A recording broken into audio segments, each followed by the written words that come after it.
Di bulan Ramadan ini Allah Ta'ala mengganda-gandakan segala kebaikan, begitu pula sebaliknya akan digandakan pula segala dosa-dosa dan keburukan. Kebaikan itu pada hakikatnya maksud kebaikan itu ada nilai yang Allah berikan kepada kita sebagai hamba yang melakukannya, dengan menisbahkan kepada keadaan dan waktu dan tempat, maka bermacam-macam nilai kebaikan. Sehingga kebaikan di bulan Ramadan ini digandakan karena menghormati bulan yang besar ini. Begitu juga sebaliknya keburukan akan digandakan pula di Ramadan ini karena telah menjatuhkan atau merendahkan nilai-nilai yang Allah Ta'ala tinggikan dari agama ini. Diriwayatkan daripada Ummu Hani, beliau ini adalah putri daripada Abu Talib radhiyallahu anhu, putri daripada Abu Talib radhiyallahu anhu atau saudara dari Sayyidina Ali bin Abi Thalib radhiyallahu anhu. Pernah beliau berkata, meriwayatkan sabda Rasulullah SAW. Kata Rasulullah SAW, Inna ummati lam yujzau ma aqamu syahra Ramadan. Qila ya Rasulullah, ma khizyuhum wa ma khizyuhum fi idha'ati syahri Ramadan? Qala intihakul maharim fi man zana bihi aw syariba bihi khamran la'anahu Allah wa fis samawati wal ardi minal hawli. Fa in mata qabla an yudrika Ramadan lam tabqa lahu indallahi hasanatun yattaqi minan nar. Fattaqu syahra Ramadan fa innal hasanati tudha'afu fi ma la tudha'afu fi ma siwa wa kadzalika sayyi'at. Ini adalah sebagai penjagaan Rasulullah kepada umatnya agar kita berhati-hati ketika kita menjumpai suatu masa waktu yang Allah Ta'ala berikan nilai besar bagi masa waktu itu, di mana sabda Rasulullah, Inna ummati lam yujzau ma aqamu syahra Ramadan. Sesungguhnya umatku ada yang mereka belum mendapatkan balasan pahala yang diberikan Allah Ta'ala selama mereka berada di bulan Ramadan.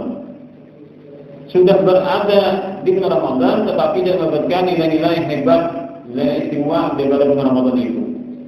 Sehingga para sahabat menjadi bingung dan penasaran, lalu mereka bertanya kepada Rasulullah SAW, apakah kerugian mereka itu sehingga mereka mendapatkan kesia-siaan di bulan Ramadan ini? Apakah sebabnya ya Rasulullah ada umat pian yang harusnya di Ramadan memberikan kebaikan, pahala yang besar dan keutamaan, ternyata mereka tidak mendapatkannya? Apa yang bikin mereka menjadi merugi di bulan Ramadan yang sangat besar kemuliaan dan fadilnya ini? Lalu Rasulullah SAW menjawab, karena melanggar segala apa-apa yang Allah telah haramkan padanya. Jadi ada risiko kalau kita sekarang menghadapi masa waktu bulan yang mulia, ada juga risiko kalau kita menyia-nyiakannya. Apa yang keharaman yang paling menonjol sehingga Nabi SAW memberikan contoh orang-orang ini tidak mendapatkan kebaikan dan kemuliaan Ramadan? Karena ujar Rasulullah SAW, Man zana fi aw syariba fi khamran. Siapa yang melakukan dosa besar di bulan Ramadan, Nabi mencontohkan di sini adalah perbuatan zina dan minum mabuk-mabukan. Maka Allah Ta'ala akan menjauhkannya daripada rahmatnya. Begitu pula makhluk-makhluk Allah Ta'ala yang berada di langit akan mendoakannya untuk dijauhkan dari rahmat Allah sampai tahun depan. Maka kebulan itu inya terhalang daripada kebaikan-kebaikan yang Allah Ta'ala sediakan di bulan Ramadan. Garis besarnya, bila kita di bulan Ramadan ini melakukan maksiat sambil kita menginteng-intengkan, meremehkan, mensepelekan terhadap apa-apa yang Allah Ta'ala sediakan bagi orang-orang yang mau berbakti dan taat kepadanya, maka itulah risiko yang menyebabkan tidak mendapatkan kemuliaan bulan Ramadan ini sampai tahun depan. Satu menang tak halang oleh kebaikan. Nah, lebih mengkhawatirkan jika dia mati sebelum berjumpa dengan Ramadan akan datang, sedangkan dia belum bertaubat kepada Allah, tidak membersihkan diri dari dosa, tidak ada kebaikan yang akan dia jadikan untuk menghalang dirinya dengan siksa neraka, maka sungguh merugilah orang itu. Sehingga Rasulullah SAW memberikan instruksi atau perintah bagi kita semuanya, fattaqu syahra Ramadan.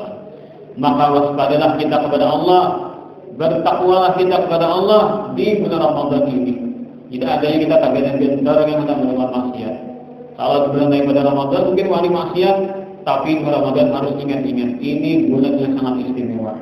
Ketika Allah Taala menggandakan kebaikan, pahala-pahala di bulan Ramadan ini, maka kita kebalikannya segala dosa-dosa pun akan digandakan Allah Taala nilainya lebih menakutkan lagi dibanding masa-masa atau yang lain. Fa'inal hasanat tudha'afu fi, karena kebaikan Ramadan ini akan digandakan malah tudha'afu fi masiwa. Kalau di bulan lain karena ini gandaannya, maka di bulan Ramadan akan digandakan Allah berkali-kali lipat. Satu orang sunat sama dengan mengerjakan satu yang wajib. Mengerjakan satu orang sunat nilainya sama dengan mengerjakan satu yang wajib. Satu yang wajib sama dengan mengerjakan 70 kali lipat yang wajib. Nah, sehingga biar ulama, bila kita mengerjakan sembahyang fardu, kita mengerjakan puasa fardu, kita mengerjakan zakat yang fardu, itu kan adalah sesuatu kewajiban yang fardu itu. Ketika kita ada misalkan sebagai kita tak bermasalah, ada misalkan puasa kita bermasalah, ada misalkan zakat kita bermasalah, maka diambillah daripada salat yang sunat, puasa yang sunat, sedekah yang sunat. Satu kewajiban itu diganti dengan 70 yang sunat. Jadi kalau misalkan kita dalam fardu kita ada tahu mana dalam kehidupan sehari-hari, ada misalkan yang fardu ini ada bujur, maka caranya Allah Taala menambah yang bujur ini diambil dari yang sunat 70 kali. Nah itu ada misalnya sembahyang ada yang akan bujur, maka diambillah yang sunat 70 kali supaya menambah yang wajib ini. Itu diantara hikmahnya kenapa kita disuruh mengambil yang sunat, baik sembahyang atau puasa atau kita bersedekah. Nah, kalau seandainya Pak kita nih, maaf, ada misalkan kalau tahun sembahyang gering, misalkan sebulan gering sembahyang, ada kawan gering, ada sembahyang, maka setelah kita sembuh, bayari sembahyang kita yang gering tadi. Atau lebih paling itu misalkan sengaja ada sembahyang, kenapa alasannya? Ingat kita mesti siang ada sembahyang. Sebulan ke depan kita pernah tahun-tahun sembahyang wajib, maka bayarilah di dunia ini. Kalau misalnya kalau kita ada dibayarin yang wajib, diqadha yang wajib, karena di akhirat nanti ada sunat-sunat, kira-kira mahal kita satu yang wajib kita tambah dari 70 kita panggil ba'diyah, qabliyah, macam-macam disunatkan dihitung 70 kali itu membayari satu kewajiban. Amu kita bayari yang wajib kita qadha, misalkan zuhur sekali, kita bayari dengan zuhur sekali, cukup 4 rakaat selesai. Tapi kalau zuhur kita tertinggal bermacam hidup kita, zuhur sekali satu waktu tertinggal kita seumur hidup ada yang kurang. Dibayar dengan sunat 70 kira-kira kita bayari lah. Sehari berapa kali kita minat? Anggaplah sehari kita 10 kali minat. Jadi 7 hari hanya lunas. 7 hari kita minat sehari 40 kali minat. Berarti 7 hari hanya kau bayari satu yang wajib. Kalau sudah mati, nah itu adalah yang sunat 70 kali sunat hanya kau menyamai satu fardu. Tapi kalau kita masih hidup, bertahun kita bayari dengan satu fardu, zuhur, asar, lagi bisa subuh. Nah maka lebih ringan bayarnya karena kita masih hidup di dunia. Gitu. Nah sehingga ulama Ahlus Sunnah wal Jamaah memberikan kita pelajaran. Kita ini hidup di dunia ini pasti berdosa kepada Allah. Maka jalan-jalan pertama kita hendak berparah ke Allah Ta'ala. Jalan-jalan pertama yang kita hendak mendapatkan ridha dengan Allah Ta'ala, bersihkanlah diri kita daripada segala macam kesalahan. Baik kesalahan yang kita melanggar yang wajib, atau kesalahan kita menggawi yang haram. Atau dari ulama oleh pintu taubat misalnya. Jadi kita bisa kali juga taubat dengan Tuhan. Maka hanya lebih baik. Misalkan kita sabar kita kada sempurna. Misalkan kita syukur kita kada sempurna. Misalkan kita apa kebaikan yang kita lakukan itu semuanya kada sempurna. Kalau kita baru wujud taubat kepada Allah, itu sebagai kita tiba itu afiyah. dan kita ada 9 wasiat. Itu wasiat pertama adalah kita disuruh bertaubat kepada Allah.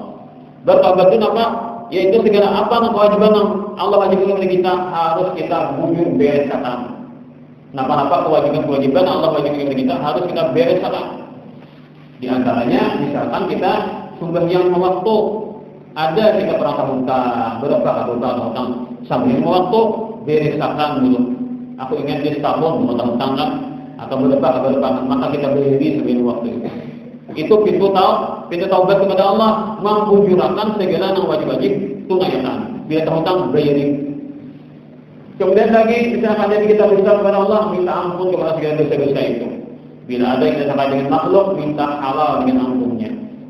Bila ada lagi kepada ahli waris dan seterusnya. Itu kan pintu taubat pertama yang kita jalani sebagai orang yang ingin mencapai keridhaan Allah Subhanahu wa taala.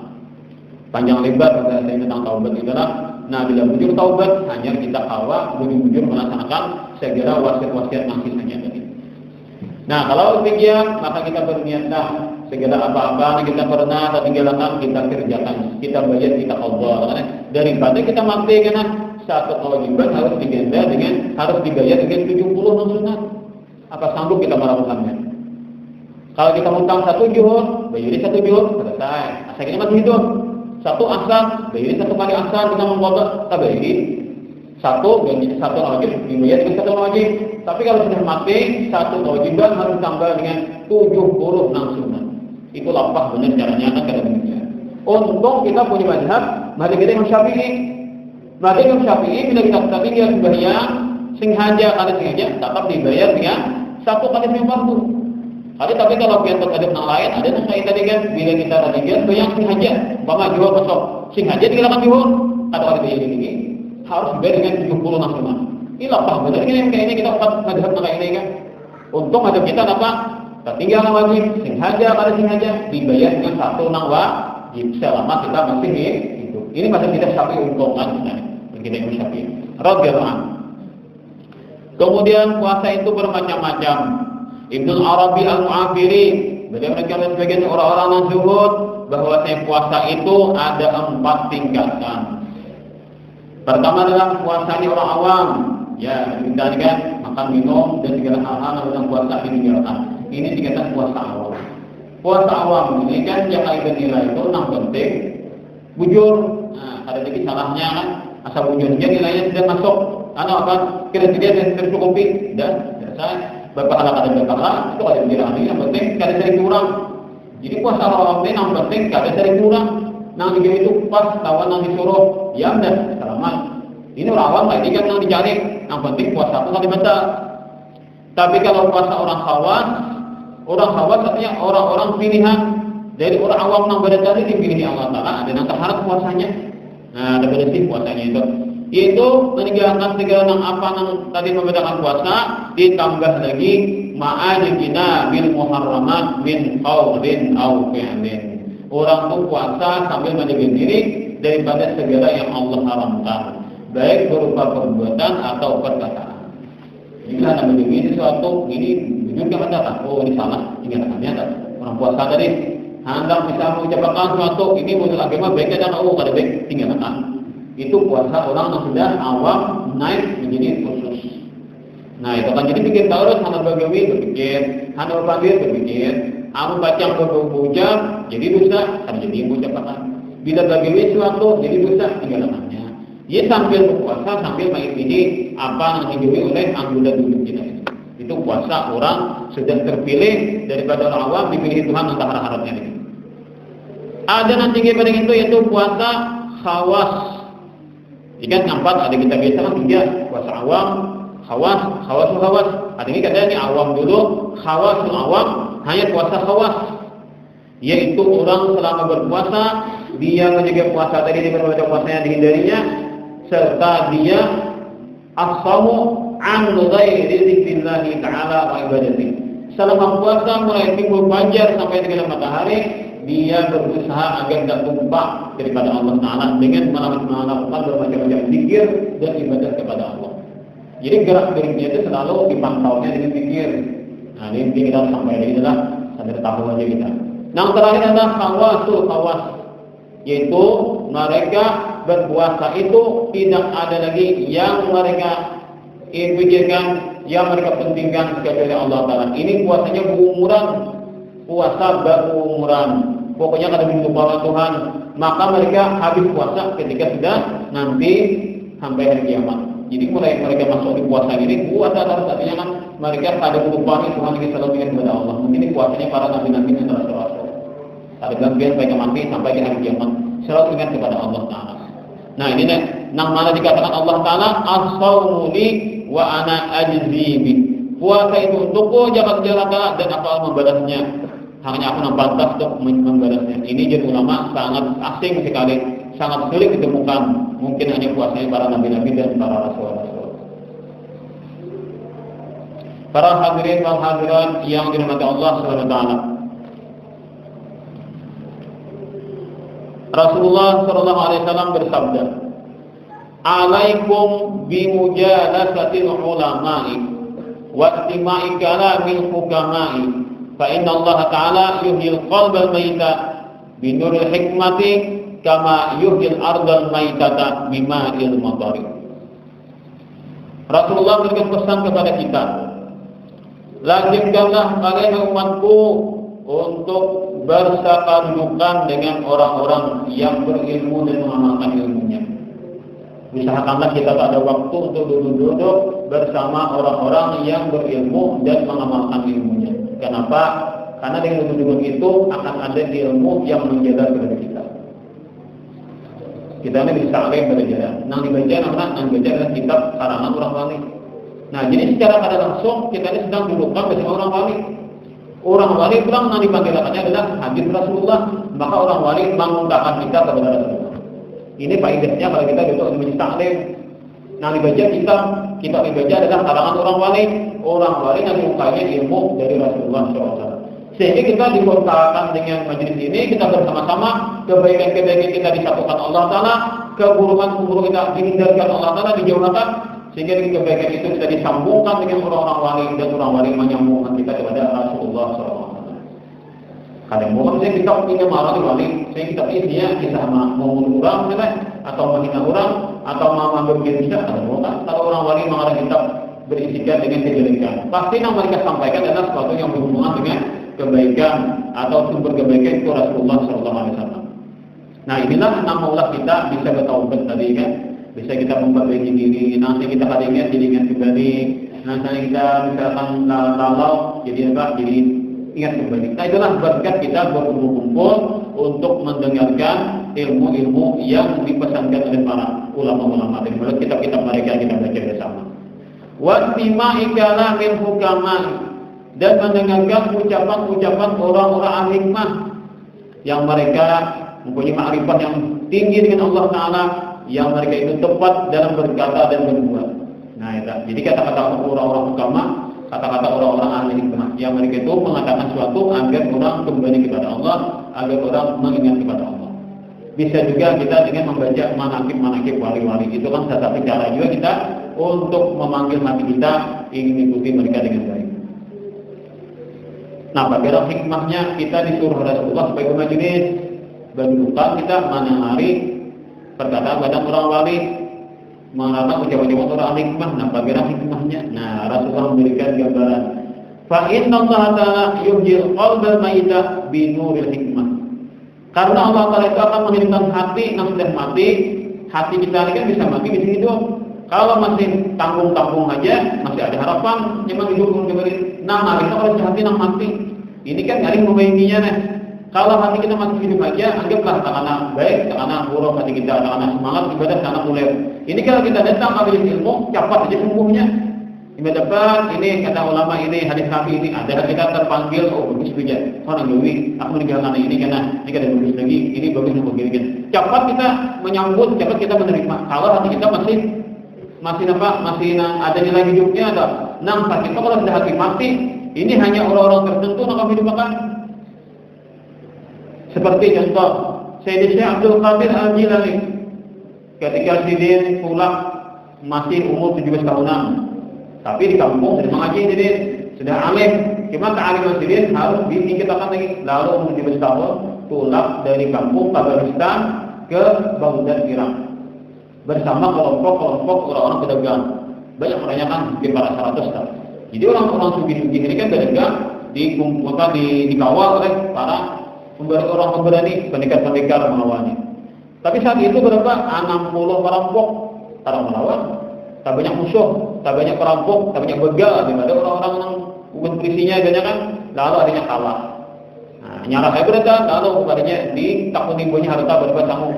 Kepadanya menjulong sampai di Indonesia Abdul Qadir Al-Jilani, orangnya pakaian buruk, sangguan sama yang seadanya, jangan sebutan aja baju sama yang kada ada harapan bisa harta banyak. Ternyata perampok ini kan ada yang ising-ising dan takun-takun. Hai fakir, berapa yang mesti duit? 40 dirham. Mana duitnya? Nih, di bawah hati aku ini nambah jadiin.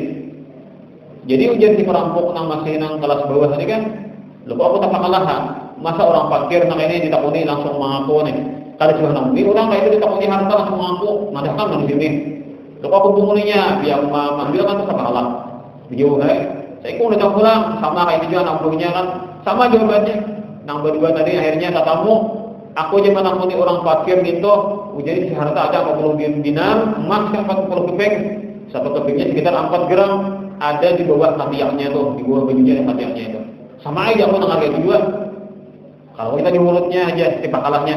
Asal ada badai orang fakir miskin, nang pakaian buruk, membawa harta sekitarnya, ada di harta amat berbeda pulang.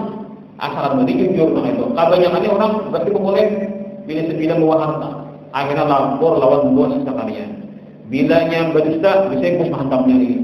Jelas mohon kita kan sebagai orang-orang yang ditakuti orang lain nih. Masa kita di mulutnya anak pemuda nih.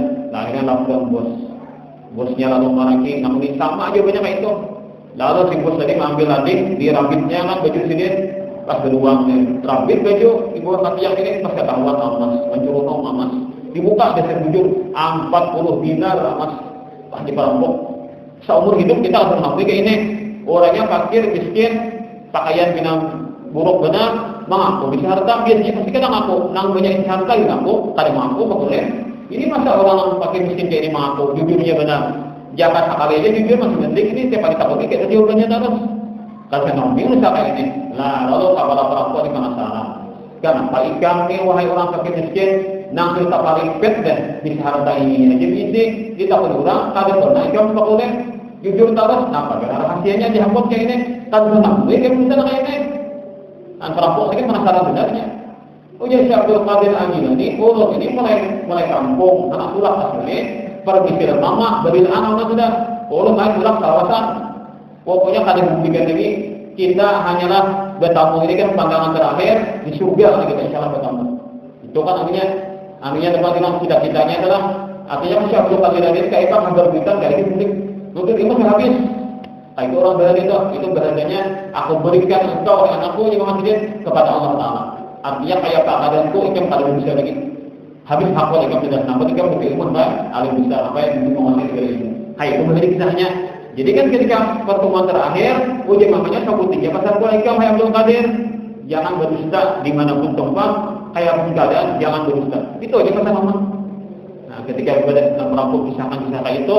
Ternyata perampok ini merasa dipukul hatinya, bagaikan ditimbak petir, gelap, petir nyambarkan, 60 jam jika ada rumah ini santai aja, ini jadi jujur dia, karena ujar mama, yang berdusta lah kayak gimana, kayak kamu kayak kamu keadaanmu kayak apa, jangan berdusta, itu aja pesan mama nih, siapa jadi berdusta santai, jangan kisahkan jadi, ternyata perampok tadi bagaikan ditimbak petir hatinya, mendegung kan, kayak ini nih, ikam nah. Anak ini di tahun umurnya lawan kuitan sama makhluknya ini kada bisa. Apa dengan Allah Taala di gampang berapa sudah mengawi hal-hal yang dimurkai Allah. Berapa kali mereka mencelakai orang, berbagai gimana kok mereka tadi tepati. Nah, akhirnya perampok tadi merasa dipukul sekali dari debu kan tadinya ada pukul-pukulan yang garis tadi langsung perampok ini menangis langsung sejadi-jadinya. Apa nangis? Perampok apa nangis? Anak buah 60, anak buahnya 60 kan ini. Bos, karena bukan jadi menangis. Ujian bosnya ini, ibusnya menceritakan kepedihan hatinya kalah bener dengan anak dan manusia aja kada berkeadaan. Awal jujur jangan berjanji masa aku nang Tuhan ini Allah Taala banyak tidak melanggar hukum Allah Taala. Ujian si perampok, anak gue mana sabrok juga, pas kami nangis keberadaannya. Nah, nangis keberadaan. Akhirnya apa? Aku bertaubat dia kata perampok. Kadang lagi mah berbuat jahat dengan makhluknya. Kadang lagi berbuat jahat kalau sama manusia. Aku bertaubat. Aku kembalikan semua anak perampok hari ini kepada orang-orang yang dirampok tadi. Jemaah berdagang tadi. Ujian anak buahnya juga kami bertaubat karena pian busai menghulukan kami merampok, menghulukan kami berdosa, maka pian bilang menghulukan kami bertaubat berada. Akhirnya belajar Syekh Abdul Qadir Jilani. Lah jadi wudu, lah jadi sembahyang, lah jadi segala ibadah yang penting-pentingnya kan ibadah-ibadah permulaan. Maka semuanya itulah pertama-tama orang yang bertaubat di tangannya Syekh Abdul Qadir Al-Jilani. Perampok tadi. Padahal kata-katanya singkat, ternyata hantamannya luar biasa. Ini namanya kata-kata hikmah. Keluar kata-kata hikmah daripada orang yang bujur kepada Allah Taala. Syekh Abdul Qadir Jilani ini mereka anak sudah berbuat, sudah ada nilai-nilai kewalian pada diri sendiri, sehingga kata-kata yang biasa tanpa menyindir, tanpa menghantam, tanpa bermain, ternyata itu efeknya luar biasa ke dalam hatinya perampok tadi. Jangan kepalanya anak buahnya empat bertaubat juga. Ini yang dimaksud dengan kata-kata hikmah nang menghubungkan hati nang mati. Bayangkan ya kalau orang nang 60 tadi kan sahabat dan maksiat dan itu hati mati sudah. Ternyata kali bertemu dengan wali masuk kata-kata hikmah tadi ternyata menghubungkan hati nang sudah mati. Nah kita pun ini berat kan, sudah hati kita ini mati apa ada wali yang hebat atau kita bertahu mungkin itu hanya kaum menyadarkan hati kita. Amun hati kita sudah mati sulit menghidupkan kembali. Kalau kayak kita ini kan tak ada kita rajin ibadah datang boleh, nah itu kan belum mati lagi lah. Kita sadar aja puasa ini wajib, puasa ini haram tinggalkan, ini wajib gawi kan. Berarti hati kita ini anggaplah ada yang hidup benar kan, kadang-kadang bisa tergoda dengan maksiat. Nah maka hati-hati kita ini masih nyaman diobati. Walaupun yang dibacakan kitab 3 orang wali, disampaikan hadis Nabi dan kata-kata hikmah daripada orang-orang wali, maka kita harapkan hati kita menjadi lebih baik. Aja tamsil hati itu dijes hati kita ini kan segar pulang. Awal pulang dipakai untuk nama-nama yang baik-baik lah. Itu harapan kita dalam bermajelis ilmu agama. Lazimkanlah demikian ya Nabi. Karena hati yang mati akan hidup dengan cahaya hikmah, yaitu cahaya ilmu yang bermanfaat. Gambarannya kama yuhyil ardal maitata bima ilmatar. Sebagaimana Allah Taala menghidupkan bumi yang sudah kering kerontang, kemarau yang sudah langkang tanahnya kan dengan air hujan. Nah, ketika tanah itu sudah mati sudah nang kemarau panjang itu nak bilang ada berapa lagi mau tumbuh-tumbuhan juga ada. Dapatnya hujan segar pulang, tumbuhan yang bermanfaat atau sayur-sayuran atau ya biar umpai lah pakan kacang jadi makanan ternak. Maka dari demikian hati kita pun akan menjadi bagus juga ketika kita dengarkan apa kata-kata hikmah kepada para ulama dan dari Rasulullah SAW. Imam Tabrani meriwayatkan hadis daripada Imam Abu Hanifah sampai kepada Rasulullah. Sabdanya berkata Abu Hanifah, Imam Tabrani meriwayatkan berkata Imam Hanafi. Kata-kata Imam Hanafi adalah jalisul kubara'a wa sa'ilul ulama'a wa khaliful hukama. Abiratin jalisin ulama wa sahibul hukama wa khalifil kubara. Jadi di sini pasal Imam Abu Hanifah atau Imam Hanafi, duduklah kalian bersama orang-orang alim dan orang-orang yang berilmu dan orang-orang yang punya ilmu hikmah. Hikmah itu ilmu suatu ilmu yang kita jadi sadar dengan kita kan. Jadi orang-orang yang berilmu, orang-orang ahli hikmah dan orang-orang yang mengamalkan ilmunya ini.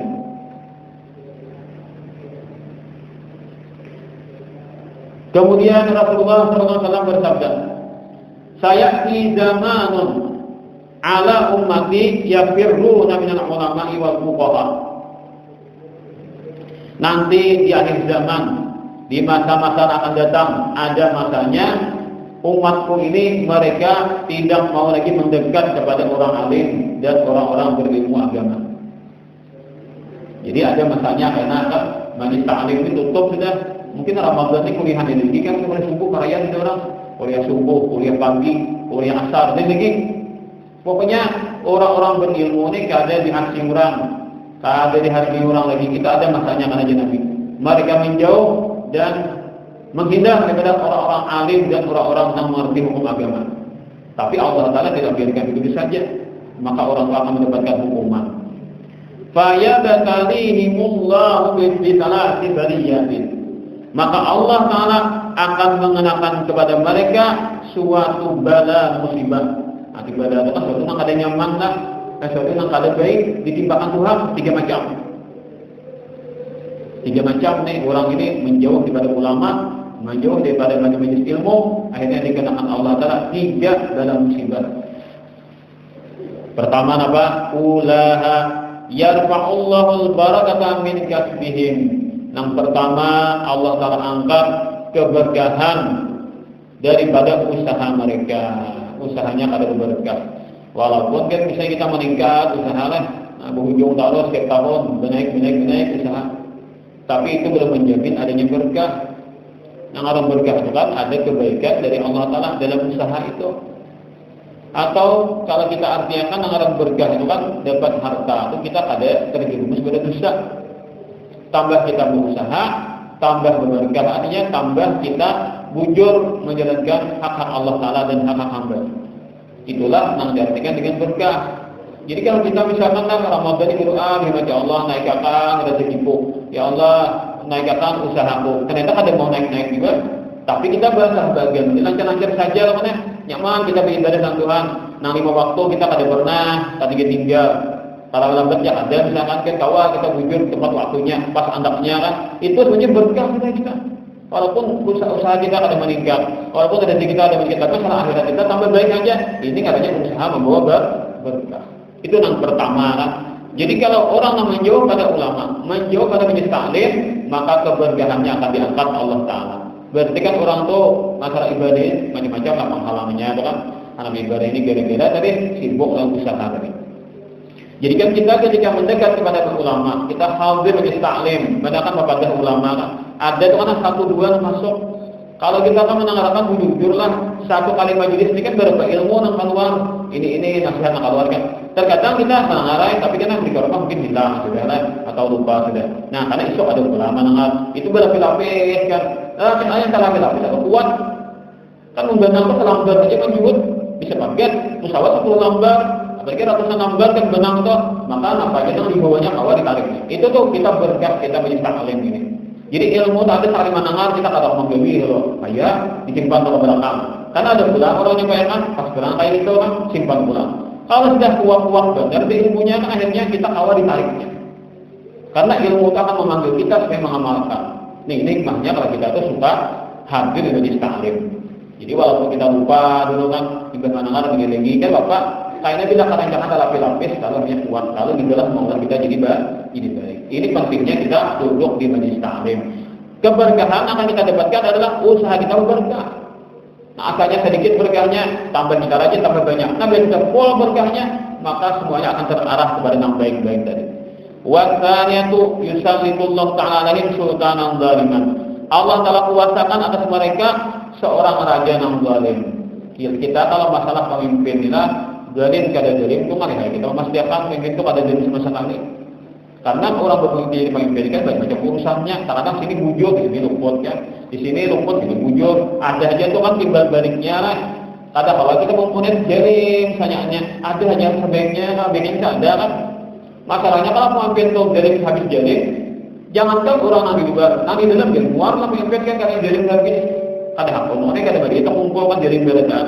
Nah, maka ketika orang zalim itu berkuasa, orang-orang yang rajin menuntut ilmu, rajin yang dekat dengan majelis taklim, orang itu ada apa-apa.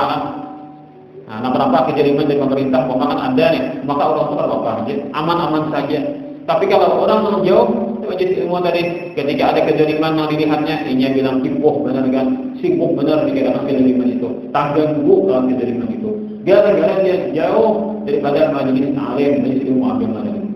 Nah itu bekasnya, karena kesannya akan mempengaruhi kepada kehidupannya. Tapi kalau memang ada kita bertanggungan dengan pemimpin yang zalim, ketika kita rajin di ilmu, rajin majelis taklim, maka pengaruhnya kadang-kadang timbul pada kita. Insyaallah itu kan. Nah, kita ini kan Indonesia ini di badan orang negara miskin mana? Artinya ada di badan negara maju, di badan negara berkembang aja, atau di badan banyak hutang misalnya. Kenyataannya kan kita tiap tahun nambah haji berapa? Sampai-sampai daftar tunggu ada. Itu membuktikan Indonesia ini makmur. Pemerintahnya kalau punya berhutang, tapi kenyataannya rakyatnya banyak yang hendak haji gitu kan, sampai 10 lah, kita tahu enggak? Berapa tahun lagi tahu enggak?